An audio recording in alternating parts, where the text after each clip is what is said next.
अगर आज आपको लग रहा है कि अब मुझसे नहीं होगा, अगर बार बार असफल होने के बाद किताब खोलने का भी मन नहीं करता है, अगर आपको लगता है कि बाकी सब आगे हो गए और मैं पीछे रह गया हूँ, तो वीडियो स्किप मत करना, क्योंकि मैं भी कभी बिल्कुल वहीं खड़ा था जहाँ शायद आप आज खड़े हैं। नमस्कार दोस्तों, मैं एक बीपीएससी शिक्षक हूँ और मैं आपको कोई एक मोटिवेशनल कहानी नहीं सुनाने वाला।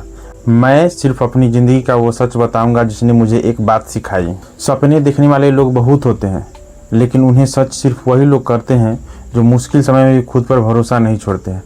अगर आप भी बार बार असफल हो रहे हैं, लोग आपको कमज़ोर समझ रहे हैं या आपको खुद पर भरोसा नहीं हो रहा है, तो इस वीडियो को अंत तक ज़रूर देखें।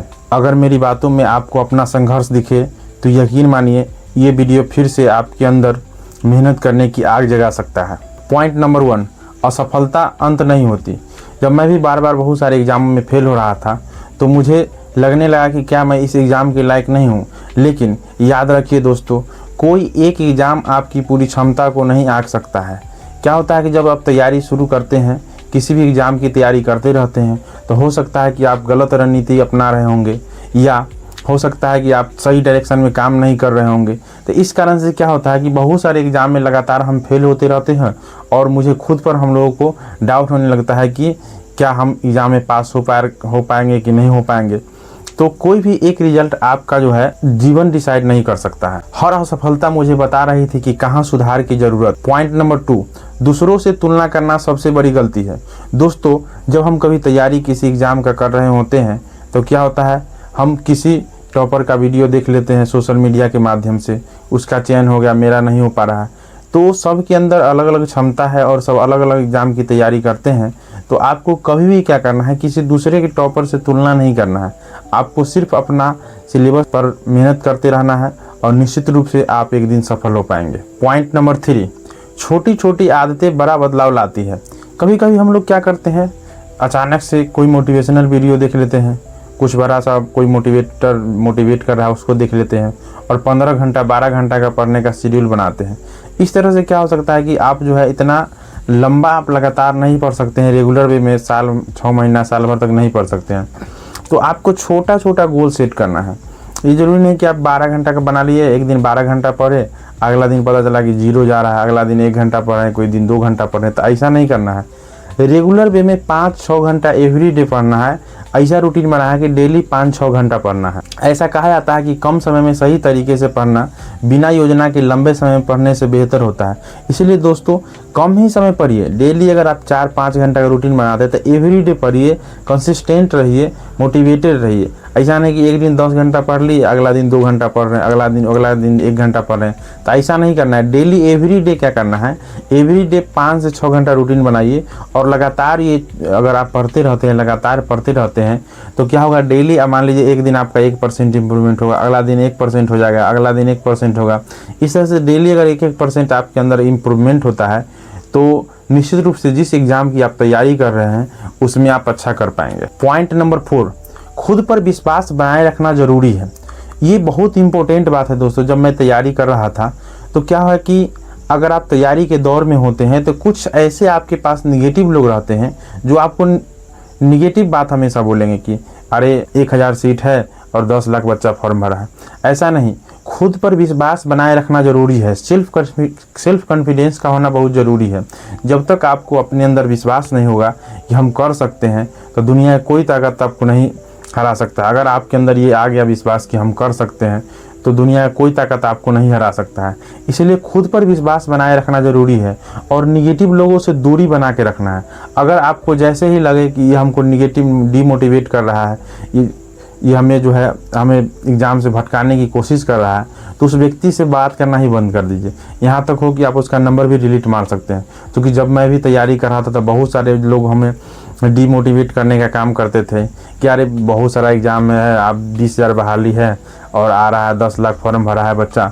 तो ऐसे बहुत सारे आपको डीमोटिवेट लोग मिल जाएंगे। लेकिन मान लीजिए 20,000 बहाली है या 200 ही बहाली है, उसमें से सिर्फ आपको 1 सीट पर कंपटीशन है, सिर्फ आपको 1 सीट उसमें लेना है। बाकी 199 सीट या जो भी मान लीजिए 2000 सीट है, तो 1999 सीट आपको उससे कोई मतलब नहीं, सिर्फ आपको 1 सीट से मतलब होना चाहिए। जब मैं तैयारी कर रहा था और बार बार असफल हो रहा था, बहुत सारे एग्ज़ामों में मेरा सिलेक्शन नहीं हो रहा था, बहुत बार मैंने फेल हुआ, तो मुझे लग रहा था कि अब हमें छोड़ देना चाहिए।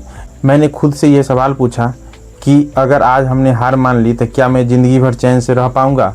इसका जवाब था नहीं। बस उसी जवाब ने मुझे फिर से पढ़ने के लिए मेज़ पर बैठा दिया। पॉइंट नंबर 5, सफलता एक दिन में नहीं मिलती है। दोस्तों, ये आपको ध्यान रखना होगा कि अगर आप तैयारी कर रहे हैं रेगुलर, तो एक दिन में किसी भी चीज़ का जो है, किसी भी एग्ज़ाम की आप तैयारी कर रहे हैं तो 1 महीना 2 महीना अगर आप पढ़ रहे हैं तो इसमें सफलता नहीं मिलेगा। क्या करना है, आपको लंबे समय तक थोड़ा थोड़ा अपने अंदर इम्प्रूवमेंट करना है। आज 1% इम्प्रूव करेंगे, कल 1% और इम्प्रूव करेंगे। इस तरह से क्या होगा, छोटा छोटा धीरे धीरे जब हम टारगेट अचीव करते हैं तो कुछ समय बाद हम लगभग उस टारगेट को कंप्लीट कर लेते हैं। सफलता एक दिन में नहीं मिलती है, हर दिन थोड़ा थोड़ा प्रयास करो।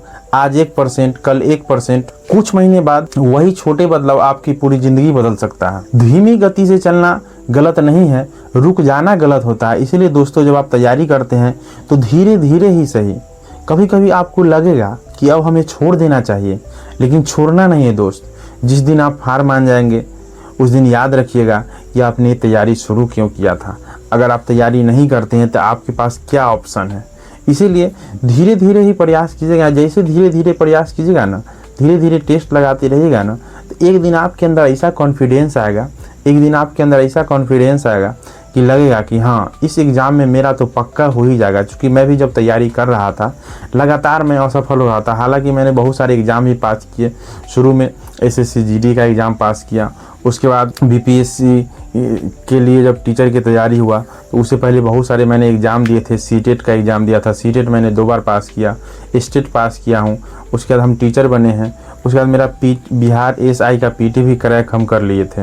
एक समय ऐसा था जब मेरे आसपास के लोग कहने लगे थे कि अब कुछ नहीं होगा, दोस्त नौकरी करने लगे, रिश्तेदार सलाह देने लगे कि तैयारी छोड़ दो। लेकिन मैंने सोचा कि अगर खुद ही मैं अपने सपनों पर भरोसा छोड़ दिया तो दुनिया क्यों करेगी। मैं रोज़ थोड़ा थोड़ा पढ़ता रहा, गलतियों को सुधारता रहा, असफलता से सीखता रहा, और एक दिन वही मेहनत मेरे चयन की वजह बनी। अगर इस समय आपकी तैयारी एक कठिन दौर से गुजर रही है तो कमेंट बॉक्स में लिखिए, मैं हार नहीं मानूंगा। यह शब्द सिर्फ मेरे लिए नहीं, आपके अपने वादों के लिए होगा। आखिर में मैं बस इतना ही कहना चाहता हूँ कि जब लगने लगे कि नहीं होगा तो एक बार रुक कर याद करना कि आपने शुरुआत क्यों किया था। हो सकता है मंजिल अभी दूर हो, लेकिन अगर कदम चलते रहे तो रास्ता खुद छोटा लगने लगेगा। मिलते हैं अगले वीडियो में नई रणनीति और एक नए हौसलों के साथ। तब तक मेहनत करते रहिए, खुद पर भरोसा रखिए और याद रखिए, सपने उन्हीं के पूरे होते हैं जो आखिरी कोशिश तक मैदान नहीं छोड़ते।